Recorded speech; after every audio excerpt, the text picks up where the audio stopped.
আজ আইপিএল এর উত্তেজনাপূর্ণ ম্যাচে দিল্লি ক্যাপিটালসের হয়ে দুর্দান্ত বোলিং করেছেন বাংলাদেশের কাটার মাস্টার মুস্তাফিজুর রহমান। ওয়াংখেড়ে স্টেডিয়ামে টস জিতে দিল্লি যখন বল করার সিদ্ধান্ত নেয় তখনই চোখ ছিল মুস্তাফিজের দিকেই, কারণ তিনি বরাবরই উপমহাদেশের উইকেটে মারাত্মক কার্যকরী।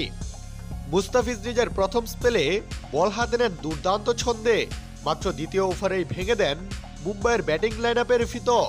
আউট করেন রোহিত শর্মাকে। রোহিত, যিনি বড় ম্যাচের খেলোয়াড় হিসেবে পরিচিত, তাকে মুস্তাফিজ এদিন ফিরিয়ে দেন মাত্র 5 রানেই। কাটারের জাদুতে বিভ্রান্ত হয়ে সহজ এক ক্যাচ তুলে দেন রোহিত শর্মা। মুস্তাফিজ এরপর আরও এক ওভার করেন।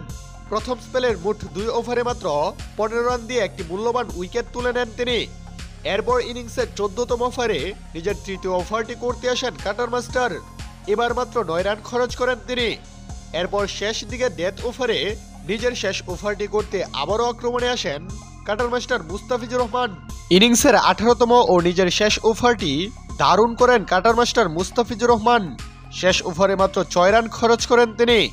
তাতে এদিন 4 ওভার হাত ঘুরিয়ে 29 রান দিয়ে 1 উইকেট নিয়ে সন্তুষ্ট থাকতে হয় কাটার মাস্টারকে।